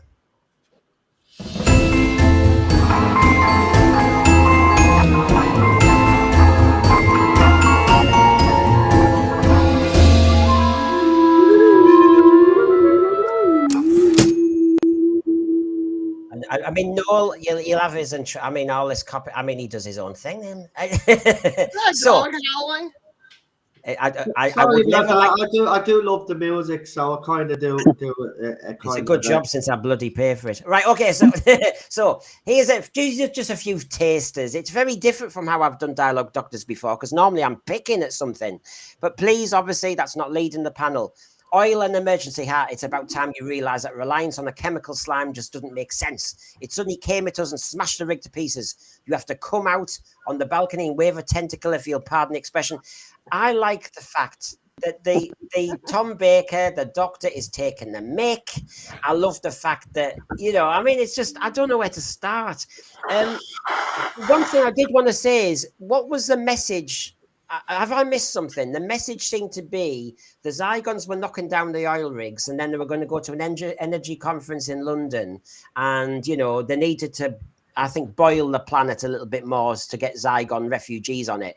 But why were they knocking down oil rigs? It makes no sense, this bit, but that doesn't matter. This is one of those things where it's the threat that is important. I'm still confused about the lactating bit. It's just weird. But, you know, it's an enormously complex plan that doesn't really pay off in terms of if you look at it too closely. But why look at it closely? Yeah, he's absolutely right not to look at it closely, because if you do, it all falls apart. The thing about it is that the Zygons go to tremendous efforts to make sure that their little watching eye isn't discovered up to and including killing poor Shuey McPhee. But apparently they can destroy 2 oil rigs over one night and nobody's going to notice. So yeah, let's not look too closely at exactly how this is all falling apart. It's all about the atmosphere. It is quite funny. It's, you know, that they're at the 4th energy conference. I think we're up to COP27 now and all the rest of it. I found it quite funny that it was the 4th energy conference in London when we still held things. And I find it quite funny that the alien invasion has to go to a kind of political kind of workshop in London to have world domination. We all know politicians never, ever agree on anything. So don't bypass them. I mean, Whitehall will blooming... Talking of politicians, Doctor Who predicted Mrs. Thatcher. Remember, this was 1975. Oh, the unit timeline. The unit timeline. But she'd just become Tory party leader at this point. Yeah. So, and it wasn't just so much predicting a female leader, it was predicting the correct type of female leader, because the way he talks about discreet and resolute action, which is very, very Thatcher-like in terms of... Although, isn't it meant to be Shirley Williams? No, I don't think so. I think Thatcher has at that point become Tory party. I know Thatcher had become, but she'd become leader in 1975. My understanding is that the idea was that it was probably Shirley Williams and Barbara Castle, possibly. Well, and Thatcher happens to be part of it. I would tend to think Thatcher, because of the way she's described as resolute action, and at the same point that this is a few years, as Michelle says, in unit dating time. So by that point, there could well have been a change of government. As indeed there was. So JWC Reviews, who I know likes, he likes a good critique and he likes critical thinking. That line was ad-libbed by Nicholas Courtney, wasn't it? Yeah, I know. I, it's beyond me. I thought it was Shirley Williams. Question mark says JWC there. Yeah. Never know. I mean, I think it's more that it's one of those things where you think what would happen in a few years. We now have a leader of one of the major parties, so there's definitely a chance. So as I say, Shirley Williams could possibly have become leader of another party, and I think would have done better for them. And you had Barbara Castle previously in government, so I think there's a zeitgeist aspect to it. Yeah, but I hate to go back to this point because it's thoroughly irrelevant to the whole picture. But it was just in terms of you said just the mechanics of this and looking back from where we are now, the fact that it was a female and he talks about resolute action, it just makes you think Doctor Who predicted Thatcher, which is and the Falklands War, maybe. Yeah. Okay. Look up oil rig during this time period were becoming more prominent and were very controversial. So that we needed it. We needed it for North Sea oil. Yeah. Mm-hmm. So anyway, here's another one. Centuries ago, by your time scale, our craft was damaged. Oh, well, that's classic, isn't it? We landed to await rescue. Recently, we learned our world was destroyed in a stellar explosion. Well, that's unfortunate. We can never return. So there you go. It's very neat, though. So now we must make this planet ours. And, come on, we're Doctor Who fans of notoriety. How many Ice Warriors, the Cybermen? It's a classic one. But the thing is, as John has said, and a few of you have actually said, you don't need the most complex plot. You don't need timey-wimey. You just need concise dialogue to get to the action, to get to the mood, to get to the characterization. And sometimes, I don't think there's anything wrong with that. Yeah, we've lost our planet, so we're having yours. End of. This is what we all love. One of the famous ones is the Doctor versus Morbius and taking the mick and Chop Suey, the Galactic Emperor. Here, you admire our technology, human. Well, I'm not human, and I've seen better. Very good, very good. Almost impressive, but why bother, says the Doctor later. I have to say, as a kid, I adored the Fourth Doctor and his cheek. Yeah. When you see George Whittaker get the same dialogue to do it to a Sea Devil, it doesn't carry. And I'm not going any further on that one, but Tom Baker and the dialogue delivered with gusto, taking the mick. I loved it. Quite agree. And you just couldn't imagine, I'll compare it back the way rather than forward, Brendan, because the contrast there is with how the Pertwee Doctor would have dealt with this. And I don't think he would have had that, the flippancy and the cheek, as you said, that Baker displays towards these aliens. And it's very much a technique being used by this Doctor to disarm them, whereas Pertwee may well have been more about charming them in whatever way, or referencing how he'd seen it somewhere before. Or Pertwee may well have visited the planet, and some concoction in the middle in there. But this is very much Baker stamping his version of the Doctor on the story, and it's the way the tentacle thing and the and I'm not human. It's all very flippant and designed to disarm the alien. Excellent. Well, thank you, Peter, because Peter's helping me with... Peter, can you help me next week? And actually, you find some of the quotes for me. So basically, was that explosion big enough for you, Brigadier? Now, of course, how many times did the Brigadier go to explode Silurian Cave? I can imagine Pertwee saying that, though. I can imagine Pertwee saying that. Yeah. So let's have a look here. Here in Tulloch, we don't need any clever contraptions to tell us what people are up to. Everybody knows everybody else's business. It's a matter of principle, and it's a matter of... I don't think that's a Scottish trope. It's just the fact that it says village life. Everybody knows everybody's business. Yeah. And of course, that's what you want in a Doctor Who story. You need that kind of network. And then the last one, just for now, but you can't rule the world in hiding. You've got to come out onto the balcony sometimes and wave a tentacle, if you'll pardon the expression. And of course, I've said before, I just loved that kind of humor, and it kind of worked. Has anybody got any standout bits of dialogue that they saw in this episode and I thought, oh, I love this? You mentioned them all. I love that. Was that explosion big enough for you, Brigadier? So funny, because I was watching this on my computer, my laptop. I had my headphones on, and just when they did the first explosion, apparently even my dog could hear it because she looks over at me very indignant at the explosion. Like, excuse me, I was sleeping here. Yeah, and we couldn't forget the last final sort of Scottish trope in the last seconds of the programme, where the Duke of Forgill tells the Brigadier to go and get his money, or you should have got his money back. Thought you were supposed to be a Scotsman, you know, so yeah. right to the end we get a little bit of it was really. It's got the light touches. It's got, I mean, it's not deadly serious, but you were scared as well at different points. So before we come to another criteria, where we're rattling through them at the moment, we have mentioned this a few times, so therefore it's a relevant time to actually kind of just nail it. So here I go.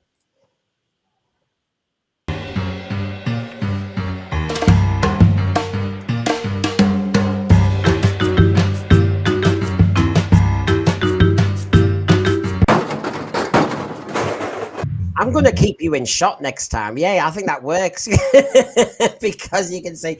So the question is a simple one. We're comparing with Space Junk. If anyone hasn't seen us before, Space Junk is what will we get rid of from the Whoniverse. So if I just put it up, it's I can only have it on the screen and writ large. You've got the two versions of the ZYGONS. So it's a nice binary choice here, folks. I'm going to try not let net nostalgia get in the way. I know where I'm going with it. I'm going to the right hand side of the screen. I liked the more. Remember when they talked about this creature design, they said it looked like an embryo. Yes. And it had the shape of an embryo, and I just feel that the one on the right is more true to that. The one on the left, and actually I had to cut the legs off because I couldn't get it in. It ended up being, it's just this, the muscles and everything, it seemed to take me to another type of, not Whoniverse, Marvelverse or something. And actually the face on the left, I think I can see more of a human than I can on the right. There were issues, and I know the designers will say, we're very close, but not close enough. And one thing I've seen missing is all them tiny hula hoops around the neck and around the crotch area, unfortunately. But what are your choices? Which one do we ditch? I don't ditch any. You're playing with my format, you little devil. I like both, so I'm not. You know what I mean. I like both designs. You know, the classic design's the classic design, but I did like the new design. I'm not gonna lie. I ranted and raved about them at the time.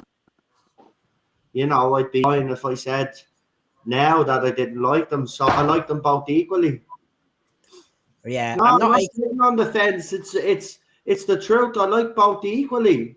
Like, do you know what I mean? I like both.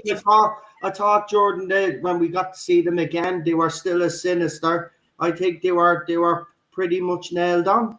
So, I mean, there you go. Sorry.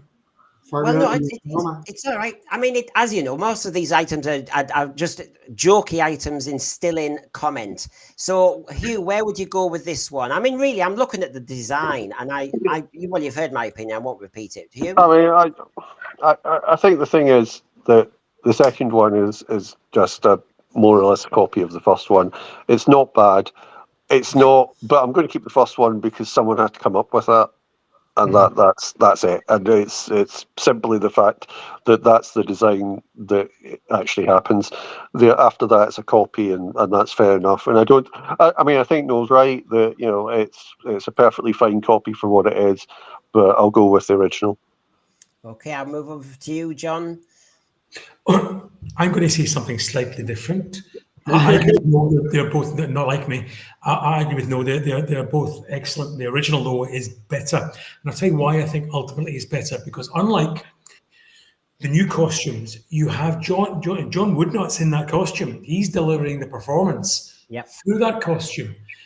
It's not a voice added on later by Nick Briggs. This is the actor acting in a costume and emoting through that latex or rubber or plastic or whatever else has been laid onto him. So you're getting the two things going on at once. You're in a really excellent costume and an actor acting his way through that. Whereas in the modern ones, you've got an actor and a different actor providing the voice. So, and the voices aren't nearly as good in the sequel as they are in the original. So yeah, both good. Hats off to both, but you can't beat the best, which is the original.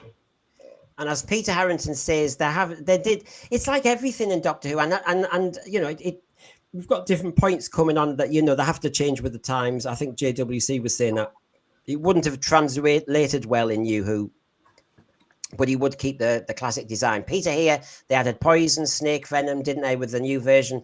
Yes, they're not identical in even what they do. It's like Sea Devils flying. That wasn't in the original either.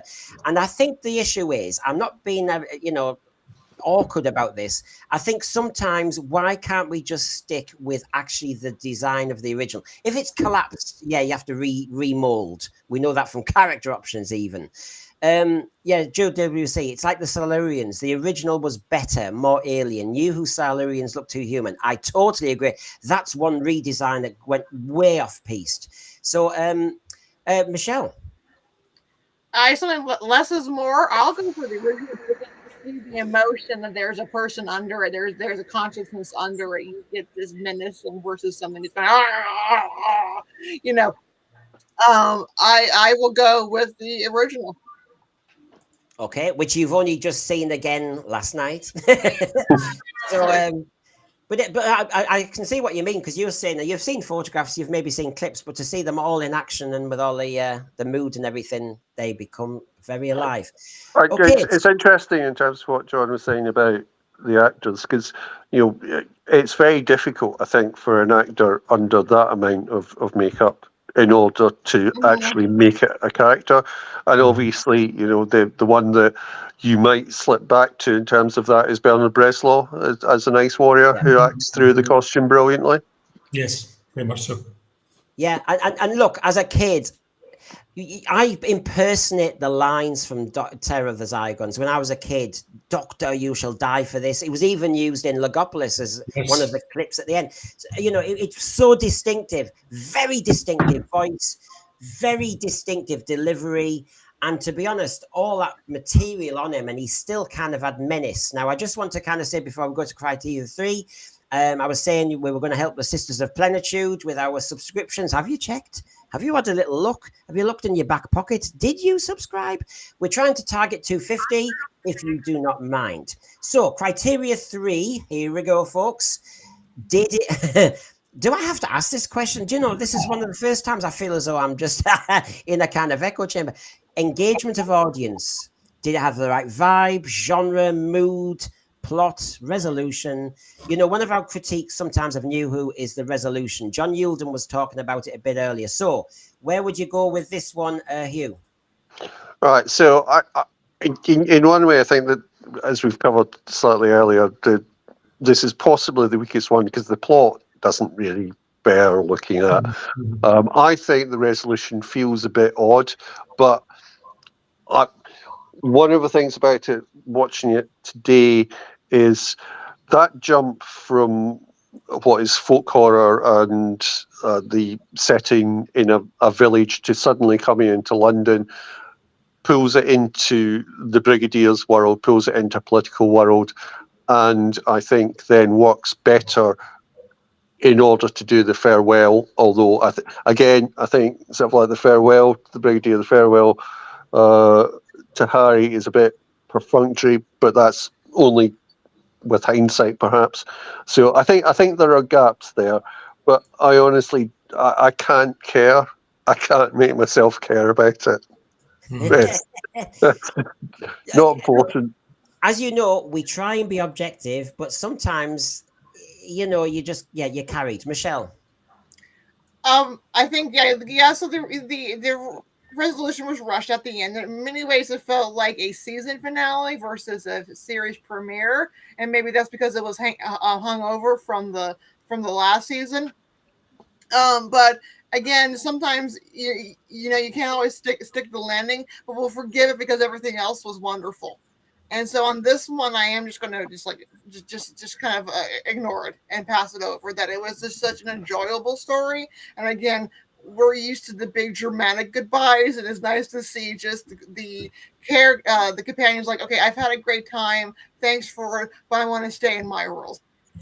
And Michelle, I'll be honest with you. I'm talking when I was a kid. I didn't want all the big emotional rubbish at the beginning and end of an episode. I wanted, as JWC says, engagement of plot, gripping. That's what I wanted. I wanted adventure. I didn't want goodbye, doctor. I've really had a good time. Will you give me a reference for my next job? And off they go. I don't want that. As adults, we might want it, but I have to say, as a kid, I found all that drippy stuff, you know? Yeah, get on with the blooming plot. If in You Who, as you know, I think there was an episode recently where for 10 minutes they did all the emotional stuff at the end of the episode. The story had ended. It was one of the specials. And you think you could have had another 10 minutes of adventure. You really could have laboured it an awful lot more, but no, you decided we do. I think it was the binary stuff. And the Star Beast finished very, very early, when you could have used a lot more stuff. Yeah. So yes, I agree with you there on engagement of plot, JWC, as well as what Michelle was saying. So, John. Yeah, it's probably the weakest part of this because it just. I think that the beauty of this story is the atmosphere. It's because it's set in Scotland and the music lends itself to that direction. It's fantastic. We haven't even begun to mention those lovely beach scenes where. The oil rig worker is found. It's beautifully filmed, beautifully directed. But there has to be a finale. There has to be a big finish. So we've got to end up in London, and that probably dictated, the story twist to call it that. That it had to have some sort of thing at the end in order to justify the Scarrison being even more threatening. But I can forgive it that, and the same way I can forgive the ropiness of that, the effect of the Scarrison, because it doesn't detract. It might not be in the ending I particularly wanted, but it's still a good ending. It's still, and it's much better than a lot of the endings we get now, which are rushed, as you say, Brendan, and then we get 5 or 10 minutes of emoting instead of putting us towards what would be a more exciting ending. So yeah, maybe not the best, but I don't care, because this story had long since earned its stripes. Well, and as we're saying, as I come to Noel, remember the last criteria is basically in yellow. It's got it there. Did it engage you? Whether it ticks everything besides it, did it engage you? Because if it really thrilled you, it's one. Noel, where would you go on this one? Well, I mean, it did engage. So all the other things really, as everybody's brought up, it's kind of like, we can ignore it because, for the simple fact is, there is good acting in it. The atmosphere is absolutely terrific in it. The supporting cast is amazing. The reveal of the ZYGONS. There's so much going for this story. It makes it what it is. I mean, as I said at the very start when I first came on, I mean, it's not the most complicated story. It is a basic plot, and yes, some people have brought it up. I mean, it does make no sense that they're attacking oil rigs unless somehow they think by attacking them the oil comes up through the water. What are you going to do then? Burn the oil or something? I don't know, but you might have wanted to explain that a little bit more, but you can ignore it because, as I said, all of the other elements come together so well, and they sell it. They basically sell it. Tom Baker sells it. Elizabeth sells it. They all do a terrific job. So yeah, it's highly engaging. As I said, had a smile on my face watching this, and I really did enjoy this story. The ending, I brought it up earlier. The ending to me did feel anticlimactic. I have to be honest. But you know what, as John said, does that really matter? No, because it still was actually a good ending. Like, I mean, when they say they don't want to go, and then when Harry decides to stay, and then he kind of looks at the brigadier, and Tom Baker's doctor pulls a face, and then he asks Sarah if she's gonna come, and then they look at each other, and then he has a bit of a, that smile that he puts on, and she walks into, like, it's still a good ending, but I don't know. I just felt Harry deserved a little bit more. I don't know what it is. Maybe it's because it is we've had this Jordan We've seen all the emotion. Yeah, but you know what? You don't need it. You really don't, though. So yeah, it's supposed to be an escapist program, isn't it? And like I say, I'm speaking as a kid of the 70s, and I didn't really want all that. I know they do it now. Go on, John. Yeah, but I just based on a memory I have regarding the Scarrison and the whole oil rigs plot thing, which doesn't seem to go anywhere. I think, and we mentioned the novelisation, I think Terence Dix attempts to tidy that up a bit. And he talks in the novelisation, and I've not read it for years, about the oil rigs being in the Scarrison's way in terms of its path towards its feeding or whatever. So they had to come down. So I think he spotted this plot hole, for want of a better phrase, and tried to, as he often did in the novelizations, tried to cover it with a line or two. So I think that's what he attempted to do there. But I don't think that's mentioned at all in the story, not to my memory anyway. No. These things come down within 24 hours of each other, I think. Yeah. One thing to pick up on what Noel's saying is this is one of the ones I always watch with a smile on my face. It's one of the ones I would put on to watch as a comfort thing. Which I wouldn't do with Genesis of the Daleks because it's not quite as comforting. It's just so enjoyable. Yeah. And do you know something? People mention the music, Jeffrey Burgon's music. It's a score I can create in my head. When I think about Terror of the Zygons, I think about the music. It's very much there. I can hear pieces of the score in my head.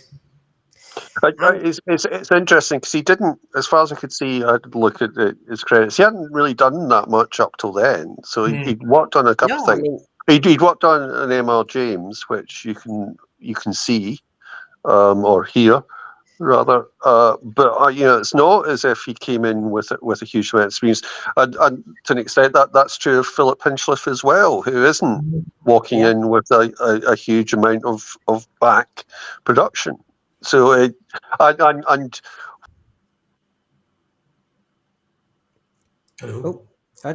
what's happened there. But talking about comfort viewing, talking about giving it a context. Now, the ratings were 8.4, 6.1, 8.2, and 7.2. So very strong on 2 episodes, but it held it together. And that's what it looked like in the early 70s there. Walt Disney's The Mouse Factory first. Bit of the news, then Doctor Who, Terror of the Autons, a 4-part story, and you've got it all set up there. Then followed by Seaside Special with Keith Harris and Orville. You've got John Britton, Roy Hood, that sort of thing. So that was the vibe, if you lived around those times, and some of us did, that was your entertainment. And this was real comfort viewing, I have to say. It really was, to actually have that. You sat and watched BBC One, and this was your time as a kid, your time, before it went to some of the other stuff sometimes. And this was Doctor Who taking up that autumn to Christmas through to spring slot that it occupied throughout the entire the rest of Tom Baker's reign, that only relinquished that spot when Peter Davison took over. And Doctor Who basically became an autumnal winter programme, and the darker nights just leading to increases in audience, and the Hinchcliffe and Holmes just catering for that sort of time of year more so in their storylines. Yeah. Now I've fallen into a generalization, and I'm going to point it out now because Timescales is joining the same lexicon as us. It was comfort viewing. We've all said it, so I'm not knocking anybody. But actually, there were some parts of this story where I wouldn't have called I don't think a parent would have called it comfort viewing. Let me just show you the 2 examples. So the first one is the shooting by the kid. You had the shooting of the bloke who'd just come out the sea, and it was quite. As a kid, you didn't quite see lasers in the early 70s, but there were ways of killing people off that were a bit more fantastical. He was shot. He'd only just got out of the water. So you had that one. Okay, and I'll get to it in a minute. We've all mentioned the barn, but that fight between Sarah and Harry, who was obviously not Harry, with the pitchfork, it had a very adult drama horror tone to it that I don't think was comfort viewing at all. I know why we've said comfort viewing, but I think there were some touches that were not sitting that description at all. Yeah, so yeah. I think, Brendan, there's a difference between watching it then and watching it now, and I think watching it now I will be 60 in a week and a half's time. But so far, it's fun, and it's done as fun, and you can see that the people enjoying it. yes, I think it was scary then, and I think it's one of the scariest, not just because of what you said, but also because it's one of the scariest monsters. But that was the joy as a kid. That was the joy of watching it as an 11-year-old. I wasn't watching it thinking this is comfort. In fact, it's quite difficult. But now it's just one of those ones which I love putting on. And this is where we mentioned so many different things. I mean, if you look at these two shots, Hugh, you've got Sarah coming up to the top part of the to the barn. You've got the eyes, that close up. You know what? We're all experts on Doctor Who and what it was like then when we were watching it. These shots are shots I didn't see. Now, I have to call out Douglas Camfield. He decided to go in tight. And, of course, the acting, because... This was, look at that sinister shot there. I mean, it didn't feel like Doctor Who. Yeah, was this originally cut from the original release in video? You're onto something, because there were definitely some edits to this. I agree with that. I think that the barn scene on the original video releases is cut. Right. I wish I could confirm it, but I would think it would have hit a few problems. But you've got to remember, adults were watching Doctor Who as well. This wasn't just for kids. This was for adults as well. They were moving into that kind of domain where they wanted to get adults interested. And you need a bit of that sort, because we'd get that sort of stuff. Yeah, it'd be really scary for kids, but that stuff keep the adults interested in watching Doctor Who as a family unit. Like, that was the whole point of Doctor Who. So, you know, Genesis of the Daleks, you know, I mean, that's even in some elements there is, you know, you look at it now and you say, yeah, but kids were different back then as well, though, than they are today. I mean, you wouldn't let kids today watch Terror the ZYGONS. They'd probably be absolutely traumatized to something and then end up getting counseling, because, you know, kids, I see things that are supposed to be scary today, people freaking out, and I'm like, oh my God, I watched worse in this in the 80s. Like, that's not scary. So what's interesting with your point, the news is scarier. The news is scarier today. What was interesting and with what Noel was saying is, because we all sat around the TV in the 70s and early 80s as a family unit, you could maybe, as Noel's saying, show something that's slightly more scary, because your mum and dad were probably with you and could actually, you know, you can be scared, but you're safe within that being scared. It's a different world now and different questions. I mean, it was later we had the 9 o'clock watershed and stuff like that, but this was going out to 5:45. JWC reviews, I mean, since we're setting a context, it was in direct competition for the last 2 episodes, and one of them it got 8.2 million with Space 1999, another favourite of mine. But I have to say, when you compare the two, Space 1999, to me, as a kid, felt a bit more adult and didn't have some of the fun, didn't have some of the real, I mean, escapism. You're on a moon base and it's gone out of orbit, but Doctor Who just seems to break more rules and monsters. I always remember the monsters in Space 1999. There were an awful lot of humanoid type ones. I had one as a doll, lots of beads there, very purple, basically a humanoid woman. But yeah, it's interesting, isn't it, what it was up against? We used to be up against Buck Rogers as well for a while, didn't we? And the A-Team and various ones like that. We had to fight like hell as Doctor Who to survive.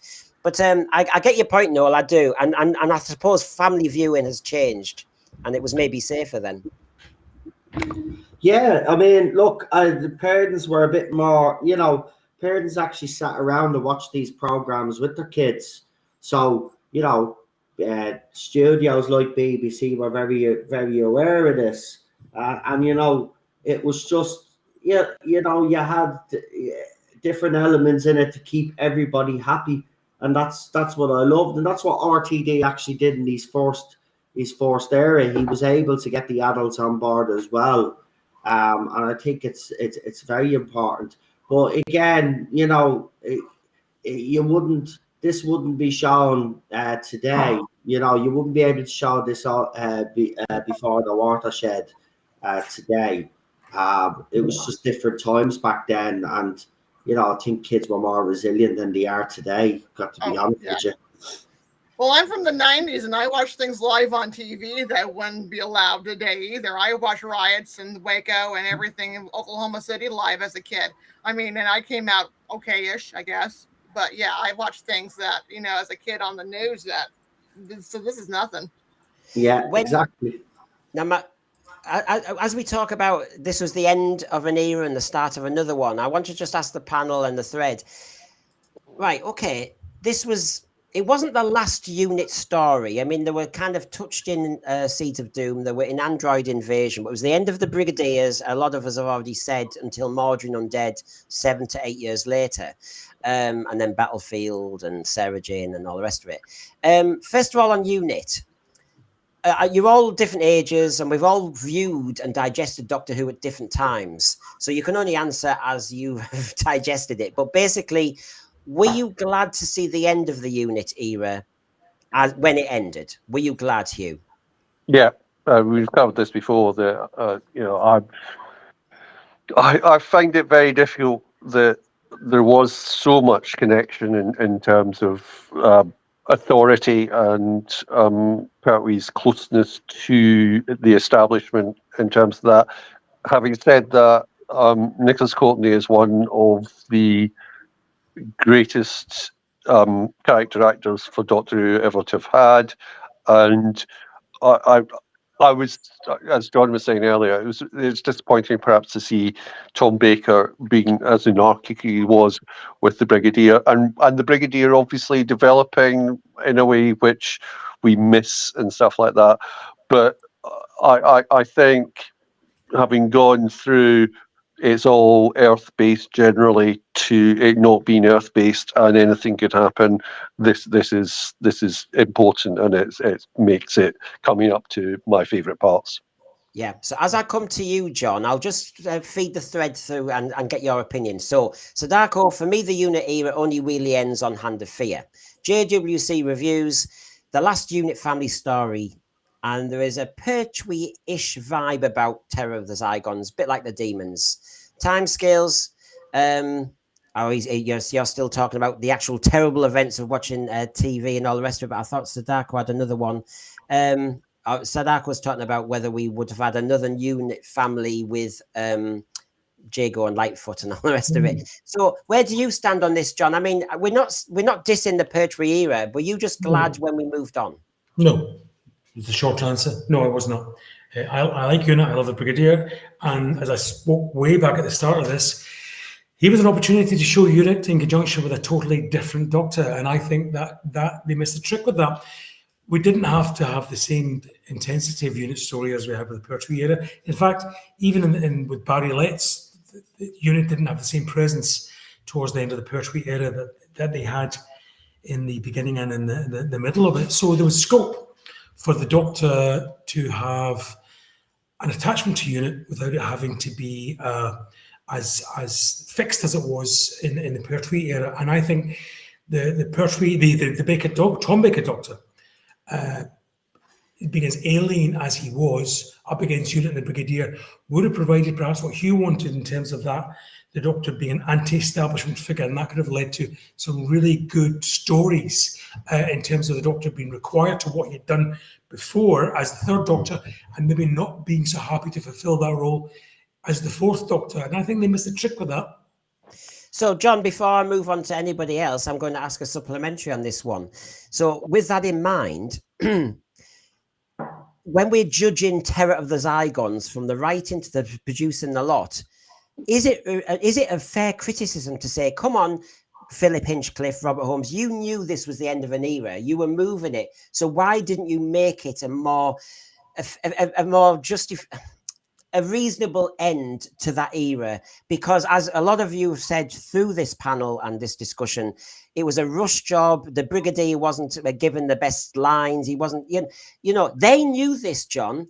So is that a fair criticism to say? No, that I don't think was it's a fair criticism. I'm not going to blame Philip Hinchcliffe for this, because I think records have now shown that yes, they were in the process of writing Unit out, but this wasn't meant to be the last story. Indeed, they do come back.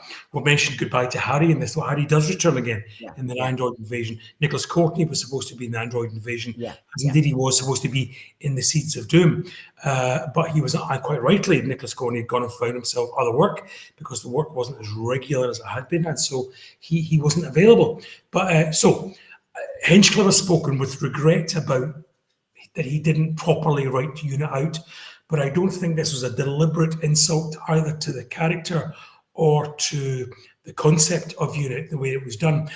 But having said that, I take you back to my original burning issue was, I think they gave themselves away about the lack of importance of Unit to this new team by how far down the production, the cast list, the credits list, Nicholas Courtney was. He should have been up there alongside the Doctor and Sarah.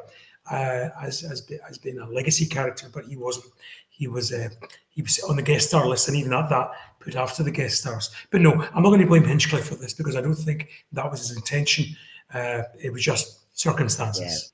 Yeah. I mean, Timescale says John always has some surprising yet very well-focused points. Yeah, I'm always surprised. Timescale. No, yeah. Sorry, Noel. Where do you stand on Unit? I mean, I'm not saying judge. I'm not saying judge the Unit era. I'm saying. Were you glad when we moved on from Unit at that point? No, I'm with John on this. I actually love I love the John Pertwee era. I absolutely adore it, actually. But what did you want it to continue? I do agree with John. If the if the Doctor had been a bit more resistant, stuff like that, that would have been actually an interesting route to go down, or even the Brigadier coming with the Doctor in the TARDIS, because he did actually the Doctor did actually ask him if he wanted, because he was asking him if he wanted to join as well. He actually looked at the Brigadier, so that would have been. I would have loved to see that. I mean, Nicholas Courtney is a legend, isn't he? I mean, we've all loved the Brigadier, like even in New Who, whether we liked it or not. You know, the Brigadier's being referenced, or he was shown as a Cyberman, but we won't get into that. But you know, this character just has a lot of, there's a lot of love out there for his character. Well, and that's a question I'm going to ask in a minute. But it's interesting on the Unit thing. It was 5 years of Unit, and then I can only speak for myself, of course, which is I was glad to get the escapist sci-fi adventure again. And I do recall, because you remember, we had 3 buttons in Britain. On the other side, on Time Tees, I was going to say, on ITV, you would have Buck Rogers, Space 1999 has always been said.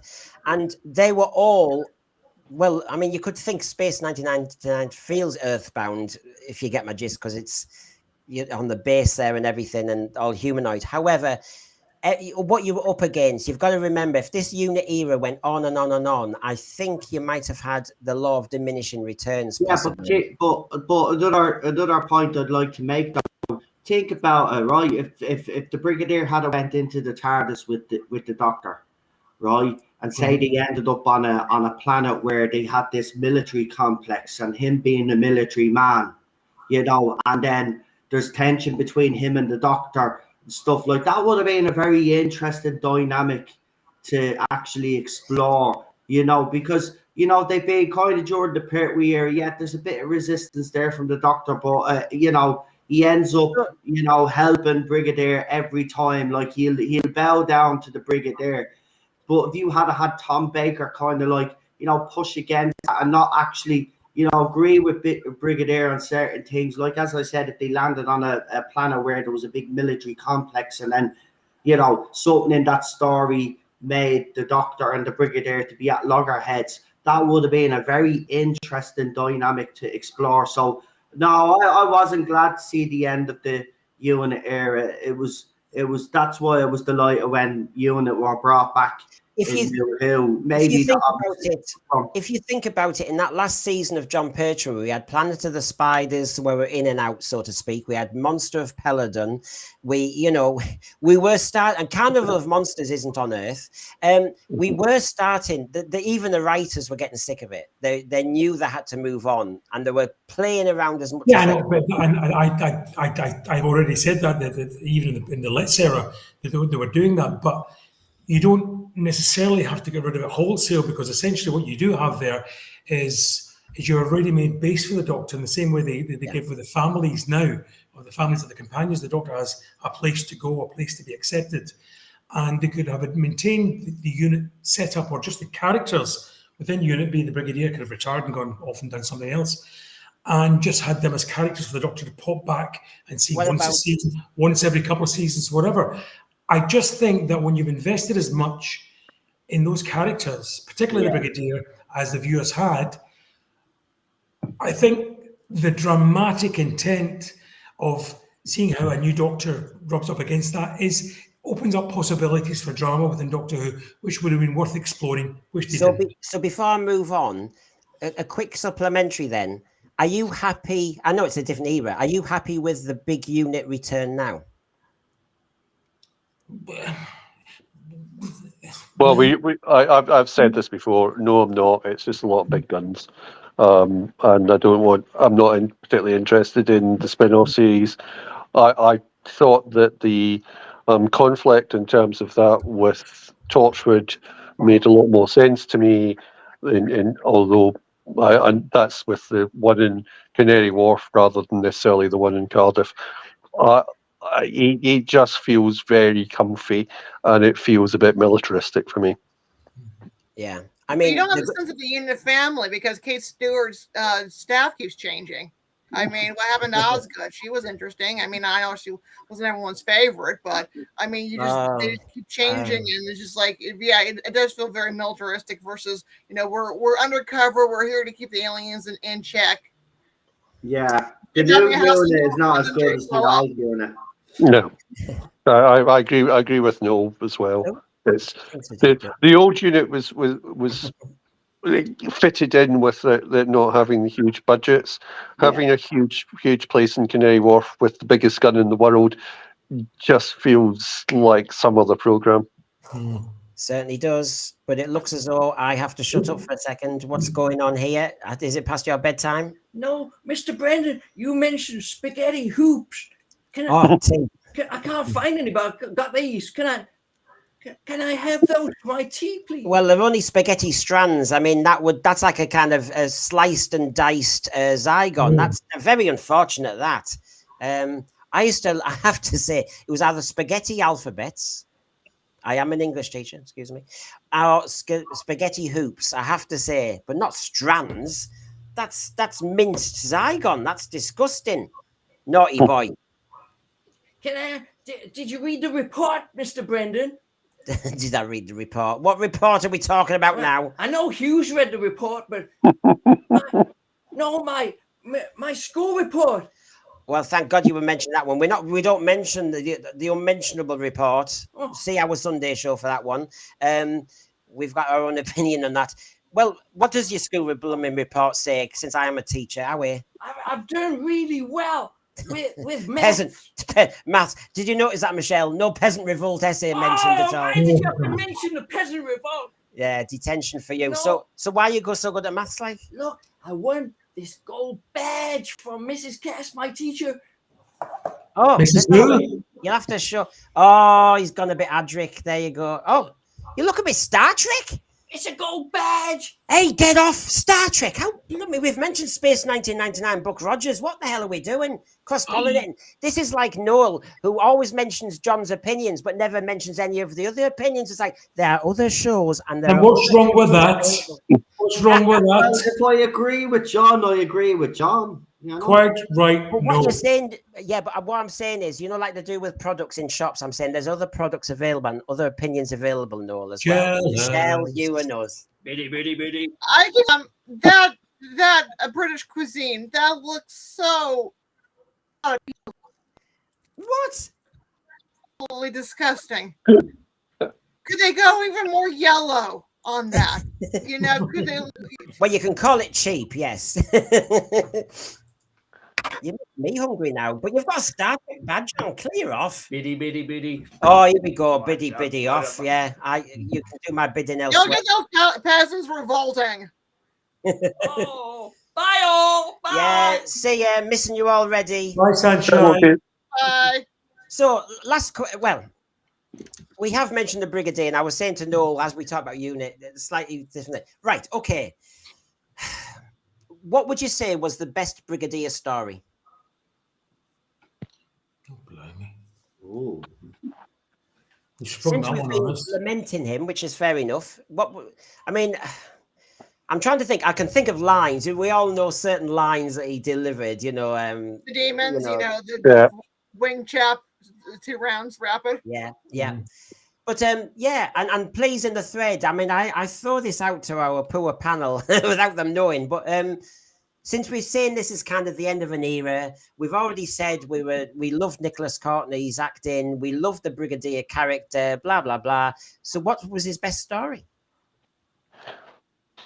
I think he's consistently excellent. I think I probably it's established in the Web of Fear, and also if you take Inferno because he does the double role. Yeah. So Dark Horse is Web of Fear and agrees with you on that one. Who else wants to butt in on this one? I'm not going to choose. No, I'd have to, and I'd really have to. I don't want to say something and then regret saying it. So he's too important a character to me in Doctor Who, and I don't want just to. I love him throughout. In every story, he adds something to it, and I would hate just to choose something for the sake of choosing it on the hoof. So I'm going to pass. How did you do dissertations? And you have to pick an example. I got other people to do them for me. Yeah, in the days when you couldn't ask a computer to do it. Yeah, I know. I mean, 5 Doctors, somebody's called out. Sam says Invasion of the Dinosaurs. So 5 Doctors. It was interesting when you saw him in a different guise, so to speak. I mean, I take everybody's point that you don't really want to pin it down totally. Battlefield wasn't it for me at all. I have to say, I know my nose. Obviously, then he was in Sarah Jane. I mean, what's just lovely is you've had this continuity character, and you've seen him get older, and you've seen him with most of the Doctors, and it builds up an affection and a loyalty as well. It becomes bigger than the show, doesn't it? With these, and I know, like most characters, he actually gets to pass in Doctor Who. They mark his passing. They mark the passing of the actor Nicholas Courtney by mentioning the passing of. Now, you're never dead as far as the Doctor's concerned. He can go back and visit you whenever. But obviously, in the Doctor's world, the death of the Brigadier has now been acknowledged, so he now knows when he passes. He can go and see him again if he chooses so to do, but the chances are he will not, because the Matt Smith Doctor, as part of his celebrations of building up to his ultimate demise, was going to go out and celebrate with the Brigadier, and that didn't happen. But I think it's a testament to the character that he was the first. I know they've done similar now with Sarah Jane, but he was the first whose passing as a character was marked in the programme, and I think that's a real tribute to the character and to Nicholas Courtney. And just to add before anyone comes in, Battlefield felt a bit of a modern belittling of the Brigadier for not being PC. It was almost woke. So Darko 24 says that. Can you include downtime? Well, Peter Harrington, if you've seen it, I haven't. So I find it a problem. But I ask the questions and I find the answers harder, as John is saying there. I obviously joined the unit era at a certain age. So basically, I missed the early ones. I can never list those 7-parters because I wasn't part of it. It felt like a very safe family. And the Brigadier felt like a bit like my dad in a way. It was a mustache and all the rest of it. So there was an element where authority figure, safe pair of hands, I have to say, because although the Doctor would argue with them a bit, you could see there was an affinity there and they helped each other out. So I'm going around that 3 Doctors period because that's where I kind of really liked it all. It all made sense. We were at unit. The Brigadier would do this. I loved his line, in the 3 Doctors when he says, "I'm sure that's Chroma." And I love the fact that he's sticking on the fact that he still thinks he's on Earth and sticks to that. And then look how vulnerable he was when he had to go through the Eye of Harmony to get back to Earth. And he had to trust the Doctor. I was just very interested in that kind of thing. So, Michelle, have you got a final point on Brigadier? I just love his character. I loved him in Modern Undead. he's just like a big warm hug. I know it's one of those things is where I wish I was more aware of him before he passes away. I'm more aware of the character coming back to Ho again. And it's one of those things is where I wish I was in the opportunity to have actually met him, because he seemed like just a wonderful chap.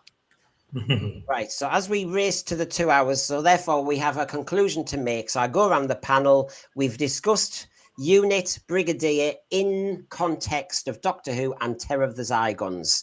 Terror of the Zygons, which we have, I think, mostly praised tonight. So I'm going to start with Hugh. Your ratings are obviously from outstanding downwards to special measures. So where will you go with this rating? For me, it's the Casablanca of Doctor Who. It's outstanding in that way.